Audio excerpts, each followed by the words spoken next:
agosto de 1984, 15 meses antes del ataque al Palacio de Justicia, había firmado un acuerdo de cese al fuego con el gobierno de Belisario Betancur y ahora pretendía juzgarlo por traición a la voluntad nacional de paz.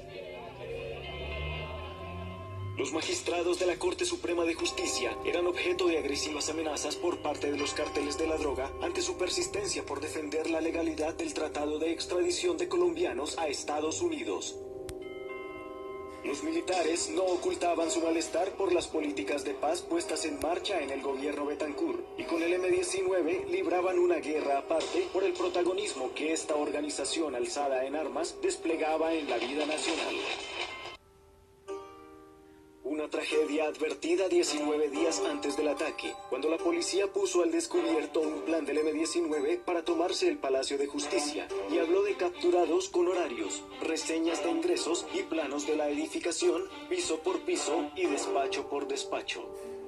Años después, Nilson Pinilla fue magistrado de la Corte Suprema de Justicia. En 2005, junto a sus colegas José Roberto Herrera y Jorge Aníbal Gómez, creó una comisión de la verdad para indagar episodios no investigados del ataque al Palacio de Justicia. El 18 de octubre de 1985 sale en todos los medios de comunicación descubierto plan del M-19 para tomarse el Palacio de Justicia.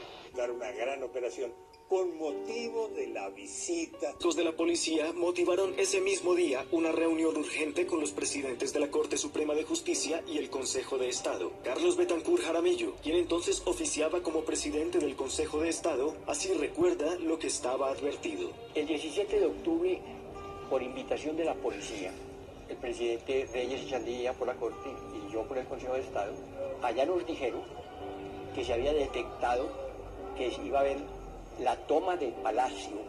Las informaciones que tenemos es con el auspicio de los extraditables. Empezamos a hablar de medidas especiales de seguridad. Se habló de circuitos cerrados de televisión, barreras eléctricas en las entradas, vidrios de seguridad para todo el edificio. Lo único que vamos a poder contar con seguridad es con el aumento del pie de fuerza. Reyes estuvo de acuerdo conmigo, para sorpresa nuestra. 3 o 4 días antes quitaron la vigilancia. Yesid Reyes Alvarado era un joven abogado. Su padre, el magistrado Alfonso Reyes Echandía, ejercía como presidente de la Corte Suprema de Justicia. Cuando fueron interrogados sobre ese particular, los 2 oficiales del ejército encargados de la vigilancia del palacio manifestaron que la orden de retirar la vigilancia del palacio la había dado mi padre el 30 de octubre en las horas de la mañana, y resulta que ese día, a esa hora, mi padre no estaba en la ciudad de Bogotá. Una toma anunciada, pero cuando el M-19 llegó a ejecutarla, solo encontró la resistencia de 2 vigilantes para que cesara la confrontación entre el ejército y el M-19, no fue escuchado. Yo hablé con mi padre telefónicamente, me dijo que había hablado con el director general de la policía y con el director del DAS de la época, quienes le habían asegurado que la orden de cese al fuego por parte del gobierno ya estaba dada. Yo le propuse entonces que si el problema era de comunicación, saliera a un medio como la radio y contara lo que me estaba diciendo. Yo me comunico con una cadena radial que llama al teléfono donde estaba mi padre, y él pide el cese al fuego. Alfonso Reyes Echandía, cuéntenos, pero ¿qué hay que hacer? Pues que el presidente de la República dé finalmente la orden de que cese el fuego. Inmediatamente. Pero además resulta muy curioso que cuando mi padre se supone que sale a superar ese problema de comunicación, diciendo a través de los medios de comunicación que dejen de disparar, la ministra de Comunicaciones de la época llama a las emisoras que están entrevistando a mi padre y les prohíbe seguir haciendo esa clase de entrevistas. El expresidente... En un momento hubo una orden de cese al fuego, hubo una aproximación de un delegado de la Cruz Roja Internacional que fue saboteada para que no se pudiera llevar a cabo. Voy a tratar de entrar con 5 socorristas para revisar quiénes son los heridos que hay, en qué condiciones están y si se deben movilizar, si se pueden movilizar. En una misión neta y absolutamente humanitaria. La salida de un consejero de Estado que llevaba la consigna de hacerles ver al presidente que había todavía rehenes y la fuerza pública no lo dejó llegar hasta el Palacio Presidencial. Apoyado por sus ministros, decidió no negociar. Sus ministros de Educación, Comunicaciones y Justicia pidieron suspender operaciones mientras intervenía la Cruz Roja. Pero como esta mediación fracasó, se impuso el lenguaje de las armas. Nunca cesó. Murieron 101 personas y 11 más que trabajaban y visitaban el Palacio de Justicia no aparecieron ni vivas ni muertas. Este suceso lleva más de 2 décadas en la memoria de Colombia. Pero nadie purgó un día de prisión. Solo a partir de 2005, los principales oficiales y suboficiales del ejército que participaron en la retoma comenzaron a responder ante la justicia.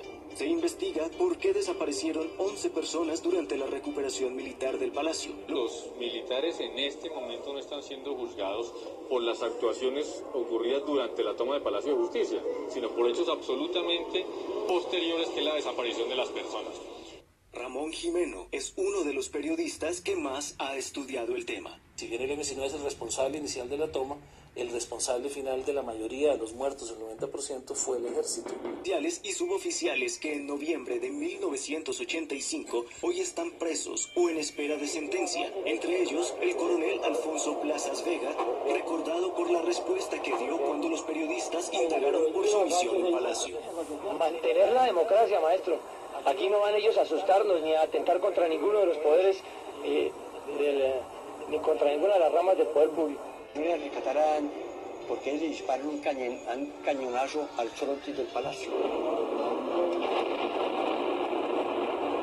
Otra cosa piensa la abogada Ángela Buitrago, quien fue la fiscal que ordenó investigar a los militares por las desapariciones ocurridas durante la retoma. El coronel Plaza supo que se desplazaron a la escuela de caballería personas que posteriormente nunca aparecieron después de los hechos del Palacio de Justicia. Las pruebas consistían en una serie de declaraciones y testimonios en donde acreditaban que la persona que se encontraba al mando de la operación en un momento dado fue el coronel Plazas.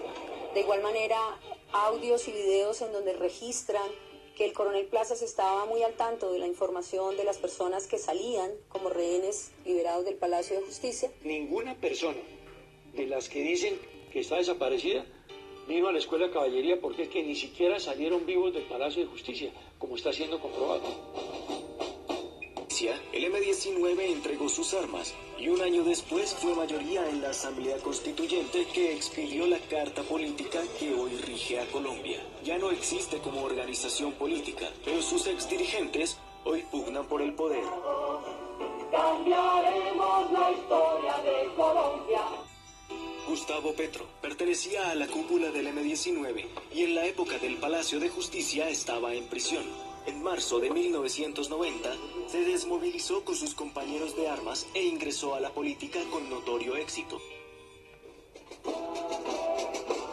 En cuanto a los familiares de las víctimas del Palacio de Justicia, desde noviembre de 1985 no cesan en su lucha por la verdad. Ya demostraron ante los tribunales administrativos que el Estado fue responsable de su desprotección y cada 6 de noviembre los parientes de 11 desaparecidos se reúnen en la Plaza de Bolívar a reclamar justicia. Siguen buscando a Lucia Amparo Oviedo, Carlos Augusto Rodríguez, Bernardo Beltrán, Luz Mari Portela, David Suspecelis, Gloria Anzola de la Nao, Gloria Estela Lizarazo, Héctor Jaime Beltrán, Norma Constanza Esguerra, Ana Rosa Castiblanco y Cristina del Pilar Guarín Cortés. Familiares de los desaparecidos ya lograron que la justicia ordenara repararlos económicamente, pero quieren más, quieren saber la verdad. César Rodríguez es uno de ellos y así sintetiza los objetivos de su búsqueda. Afortunadamente hemos logrado mantener la lucha pues con 2 objetivos. Uno, la parte jurídica, porque se sepa la verdad y porque se haga justicia y porque los responsables paguen por sus crímenes. Y otra, por mantener viva la memoria de nuestros familiares. Protagonista, pero a la sombra, fue el narcotráfico. Desde los años 70, sin suficiente control del Estado, los capos de la droga eran hombres de negocios, dueños de equipos de fútbol o reputados políticos. El gobierno Betancourt decidió encararlos, asesinaron a su ministro de Justicia, Rodrigo Lara, en 1984. La duda subsiste. ¿Participó el narcotráfico en el ataque al Palacio de Justicia para silenciar a la Corte Suprema? En cuanto al tercero en discordia, el Ejército, la primera acción de la justicia llegó a finales de 1990 con una decisión del procurador Alfonso Gómez Méndez. Tomamos la decisión disciplinaria de destituir al entonces comandante del Ejército, general Ares Cabrales, y al coronel Rubiano, porque se estableció que había habido exceso de fuerza, porque se demostró que no habían tenido en cuenta la vida de los rehenes, porque ahí ya aparecían las famosas comunicaciones internas del Ejército. Marta le dice que él nota que la situación se enfrió, que necesita que haya acción, que haya ruido, que si necesita más munición le coloca toda la que necesita, pero que no le puede descansar, cambio. Permita esa sensación de que no nos pongamos a pararnos en gasto de municiones de destroyes que hay que estacionar, pero que quiere que haya acción.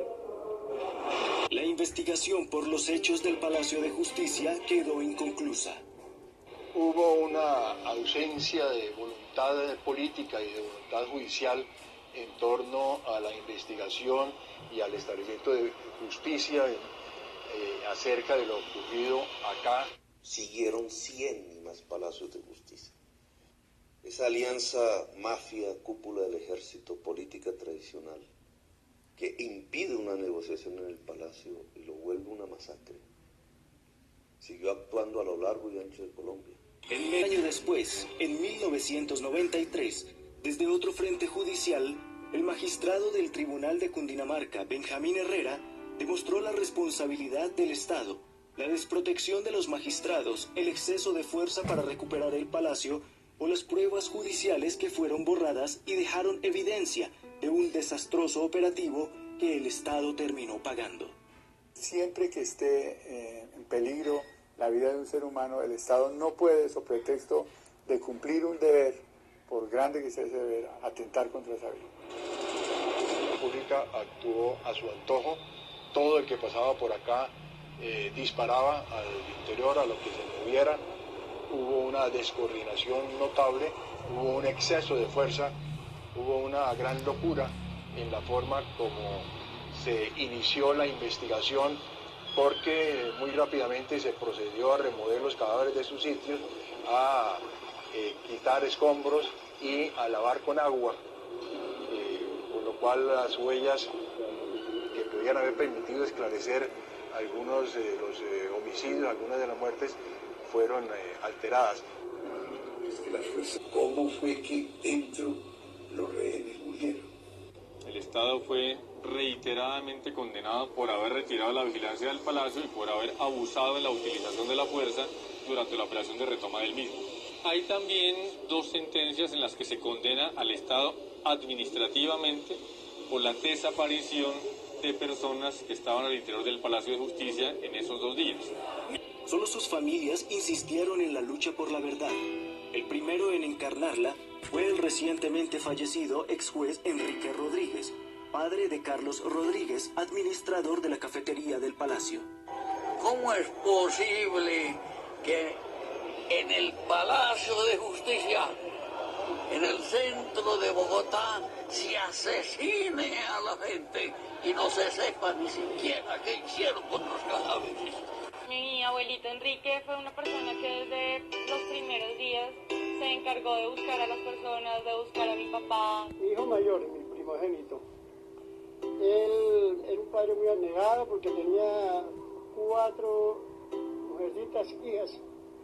Por cosas de la vida consiguió trabajo en la cafetería como mesero. Los cadáveres fueron removidos por disposiciones militares y remitidos a medicina legal. Mutilados, calcinados, sin opción de reconocimiento inmediato, quedaron a disposición de las familias. Me fui para el anfiteatro de medicina legal a ver un espectáculo como uno no se imagina. Cadáveres en bandejas, piernas, brazos quemados, lavados, calcinados. En 1997, la persistencia del abogado Umaña arrojó frutos y la fiscalía aceptó buscar entre centenares de huesos enterrados en una fosa común alguna evidencia genética de los desaparecidos. Las pruebas de ADN probaron que Ana Rosa Castiblanco, empleada de la cafetería, una de las desaparecidas, había sido enterrada en esa fosa. En el 99, 14 años después de su desaparición, la madre y el hijo de Ana Rosa Castiblanco recibieron sus restos. El promotor de este hallazgo, Eduardo Umaña, no pudo acompañarlos porque fue asesinado en abril de 1998. La justicia concluyó que lo hizo el paramilitarismo. Siguió pasando sin novedades judiciales, razón que motivó en 2005 a los exmagistrados de la Corte Suprema de Justicia, José Roberto Herrera, Jorge Aníbal Gómez y Nilson Pinilla, para crear una comisión de la verdad para atar cabos sueltos del ataque y la retoma. De por qué se retiró la vigilancia. Otro es la demostración plena, por lo menos en 4 casos, de personas que salen vivas del Palacio de Justicia. Lo interesante no es la versión de Pinilla, sino el proceso judicial en la Fiscalía. Es que mientras aparece la Comisión de la Verdad, el proceso judicial va avanzando y va descubriendo la verdad a borbotones. Ese mismo 2005, la Fiscalía decidió reabrir la investigación sobre las desapariciones, admitiendo que este es un delito continuo, es decir, mientras no aparezcan los desaparecidos, el delito se está ejecutando y por tanto no prescribe. A través de la prueba documental y de la prueba testimonial se ha establecido que la mayoría de personas que desaparecieron salen el día 7 de noviembre de 1985. También aparece un documento anónimo en donde hay manifestaciones claras y expresas que se están llevando las personas a la Escuela de Caballería, testimonios de algunas personas que fueron valoradas tanto por la Fiscalía como por la juez de primera instancia, a quienes se les da plena credibilidad, y a esas personas en particular narran hechos concretos en donde hay participación del coronel Plazas, del B2, de la Brigada 13 y de organismos de inteligencia del ejército de esa época. Se sabe que la guerrillera es zonas con rumbo desconocido. Había una selección previa desde el mismo Palacio de Justicia, en donde se entendía que había personas que habían sido denominadas como sospechosos por los mismos agentes de fuerza pública. Baste ver cómo las imágenes reportan personas que son acompañadas permanentemente por miembros de la fuerza pública. Algunos de ellos les apuntan con armas, los llevan con las manos en alto o los llevan con las manos fuertemente asidas, los llevan entre 2 soldados normalmente. Son personas que están desde el primer momento identificadas o posiblemente identificadas como parte del grupo o apoyo del grupo, y esa razón me imagino que es la que obliga a que se trasladen las personas a las diferentes unidades de la Brigada 13. En uno de los videos surgió la imagen de un hombre saltando en un pie. Hoy se investiga si ese rescatado después fue ejecutado y reportado como víctima del fuego cruzado. Resultó ser el auxiliar del Consejo de Estado, Carlos Horacio Urán. Quien evidentemente es reconocido por su propia esposa y por otras personas, cuando sale vivo, apoyándose en una sola pierna, con los brazos sobre los hombros de 2 unidades de la fuerza pública, y luego su cadáver es encontrado en el interior del Palacio de Justicia, más o menos en el sitio donde ahora me encuentro. Hoy, mucho tiempo después, sabemos que incluso un magistrado fue asesinado fuera del palacio en establecimiento militar.